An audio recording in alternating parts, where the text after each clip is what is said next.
Hola, soy Karina Mariani y estas son mis editoriales. La editorial de hoy, La revolución molecular, donde respirar es conspirar.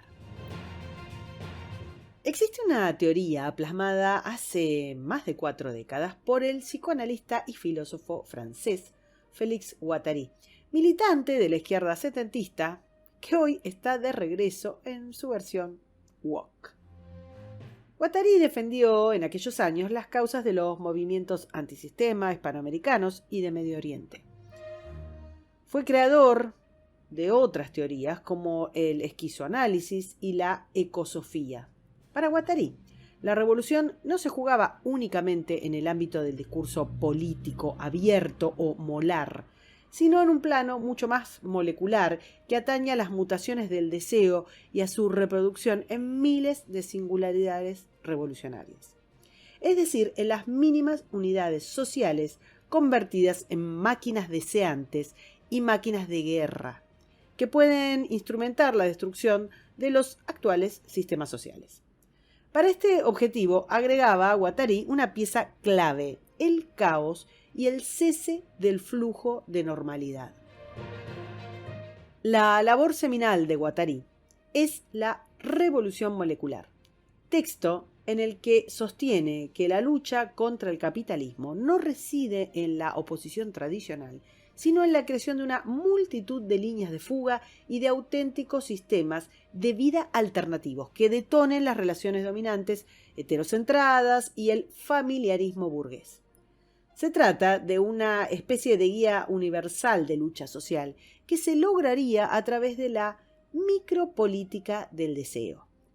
Esta micropolítica debería intervenir en todo: sensibilidades, tensiones, deseos, frustraciones, que constituyan múltiples oposiciones a los institucionalizados imaginarios sociales.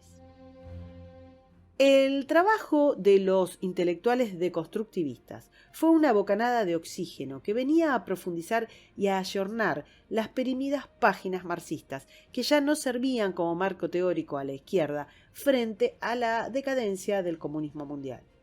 Ni Marx ni Engels servían para comprender nuevos modelos sociopolíticos. Mucha agua había pasado bajo el puente.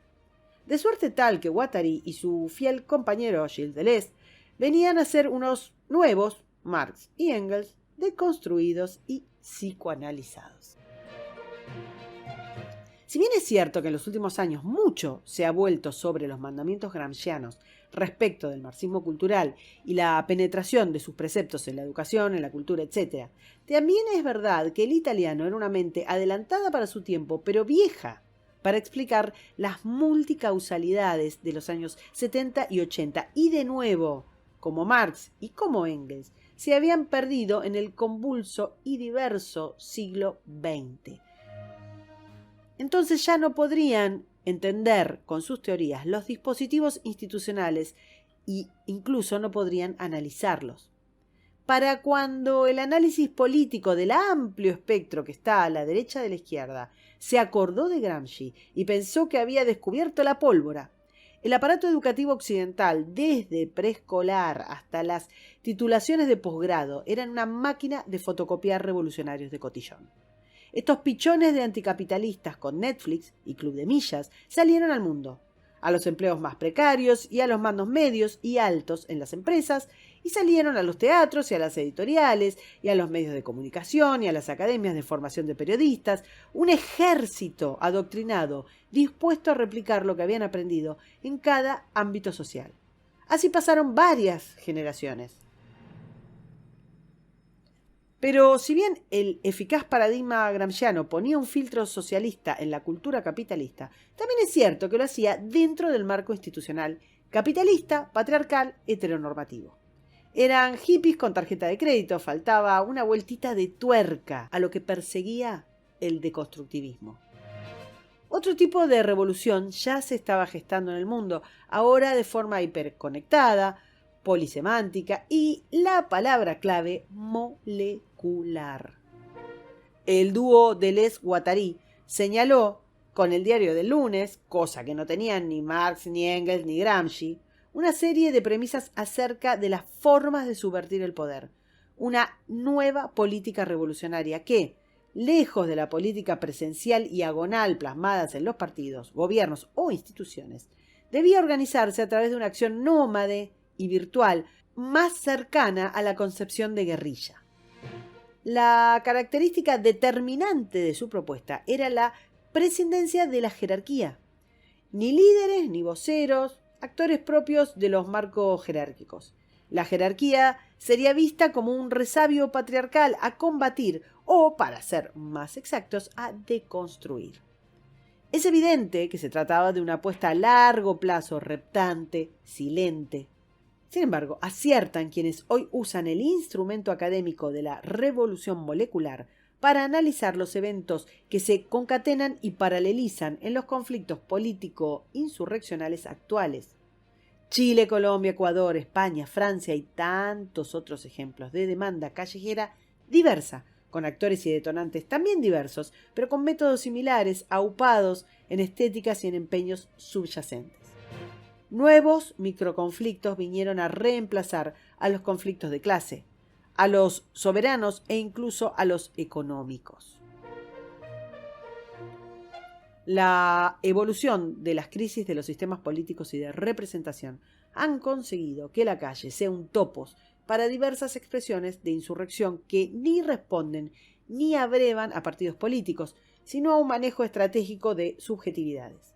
Lo molecular se reconoce en esa autonomía acéfala que se imprime en movimientos veganos, feministas, LGTB, ecologistas, etc. Cierto es que hay caras visibles y que las mismas se insertan eventualmente en la institucionalidad política o mediática. Pero no es dable decir que esas figuras visibles representan todo el mundo woke. Es decir, ninguno de ellos representa un todo, ni siquiera una parte de dichos movimientos. No todos los ecologistas responden a Greta, por ejemplo.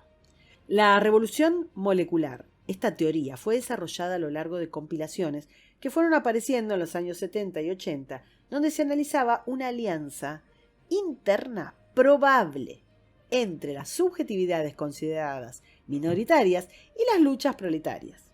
Entonces ellos decían que debía existir un pueblo múltiple, un pueblo de mutantes, un pueblo de potencialidades que aparece y desaparece. Es la naturaleza de esa alianza lo que podría explicar la base teórica de la nueva izquierda.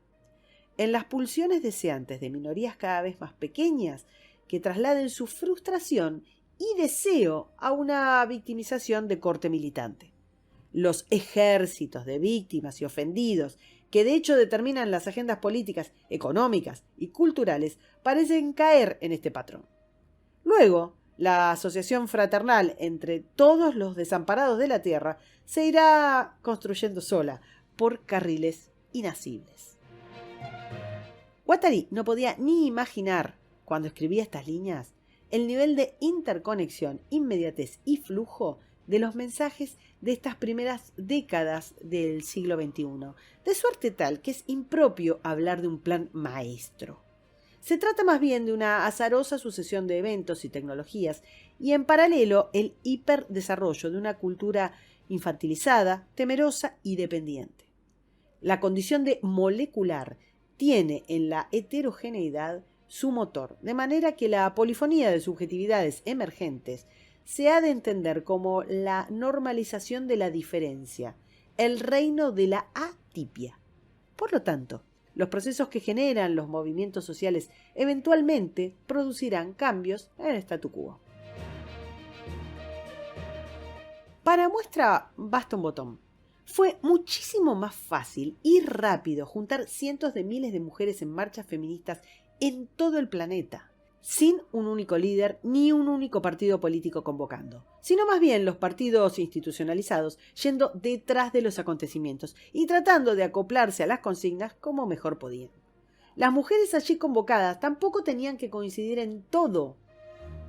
No estaban de acuerdo en todas las consignas y es posible que tuvieran más diferencias que coincidencias. Pero hubiera sido imposible para la izquierda institucional tradicional organizar o gerenciar dicho movimiento, que sin embargo derivó en pocos años en una influencia de dicho movimiento en la cultura mundial que no tiene parangón. La micropolítica molecular funciona mucho más que la macropolítica. Son esas carambolas de la historia. En el texto El Antiedipo, Guattari elabora 4 tesis sobre la micropolítica.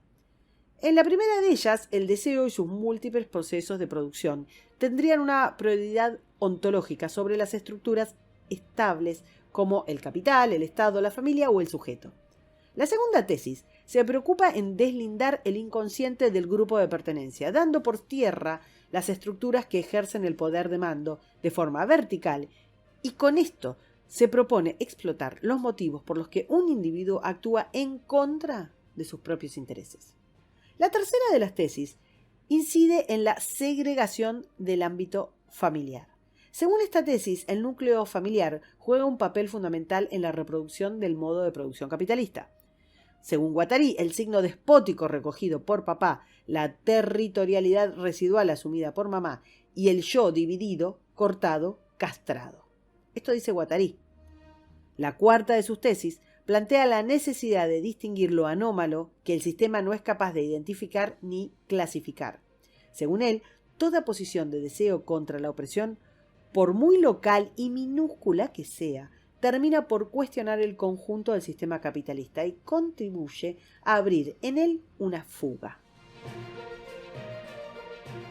Ahora bien, ¿por qué el sistema no se alerta respecto de la revolución molecular? La respuesta a este interrogante tal vez resida en que la alteración de los parámetros sociales no interfiere con las élites.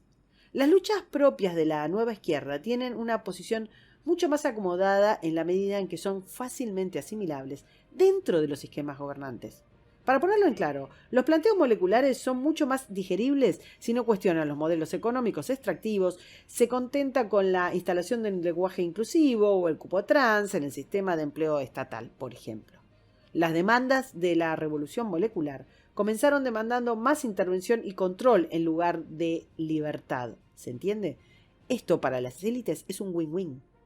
Ahora bien, ¿puede la derecha, además de denunciar los mecanismos de revolución molecular, ayornarse a las formas de la micropolítica? Entonces, ¿puede la derecha, además de denunciar los mecanismos de revolución molecular, ayornarse un poco? ¿Ayornarse a las formas de la micropolítica? ¿Utilizar sus herramientas? ¿O será el destino simplemente seguir por la senda de repudiar o replicar incluso la agenda misma de la izquierda? En el plano simbólico, pocas experiencias de la derecha han dado resultado. Gran parte del problema es que el mainstream cultural está seteado primero por el modelo gramsciano y luego por el modelo de Guattari. Vale decir, la derecha siempre está reaccionando y entonces siempre será ultra algo. Y siempre será así si su narrativa sigue siendo controlada directa o indirectamente por los parámetros de esa misma penetración molecular. Tal vez sea necesario asumir formas más audaces de oponerse al indisimulado objetivo, no ya de cambiar el régimen político, sino de cambiar el sistema social. El discurso de oponerse a la agenda socialista tiene un límite, agota y urge presentar una narrativa luminosa que desplace los términos del relato político hacia escenarios que le resulten especialmente incómodos a la izquierda. La izquierda no se siente cómoda cuando se la confronta con su relación ambivalente con las tiranías. La izquierda presenta reacciones despóticas cuando se plebiscitan temas que ellos consideran zanjados como la corrección política. Sin dudas, en estos pliegues de la cultura cívica existen más subjetividades canalizables en los planteos rancios que ya se ha probado ser poco seductores, como la eficiencia en la gestión o la institucionalidad jurídica. El factor emocional tampoco es el fuerte de la derecha. De hecho, corre el riesgo de caricaturizarse cuando se vuelve atávico o adanista. Justo es reconocerle a la izquierda, que sabe capitalizar la movilización callejera y la indignación popular. ¿Podrá la derecha aprender de la micropolítica a cartografiar, a clasificar y a escenificar el desencanto de la ciudadanía? Decía Guattari, y cito textual, conspirar quiere decir respirar juntos, y es por eso que somos acusados. A ver, esta cita es magnífica. Por décadas, Occidente financió la estructura educativa de quienes estaban determinados a demoler su propia civilización. Ahora ya no les alcanza con cambiar la correlación de fuerzas, sino que apuestan a demoler la correlación de valores. De ahí la importancia de entender cómo funciona la revolución molecular. Esa detección y clasificación de conflictos con los que acudir ante los gobiernos para exigir que se visibilice, que se atienda tal demanda. No importa cuán ridícula, efímera, injusta o minoritaria sea.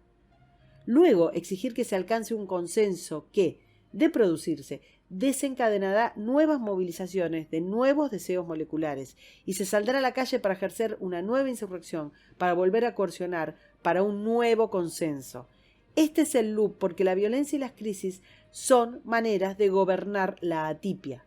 Se trata de un proceso sin fin que corre el arco cada vez que se patea el penal. Un proceso en donde respirar es conspirar. Para escuchar todos los editoriales, suscríbete, me gustealo, compartilo y nos vemos en la próxima. Muchas gracias.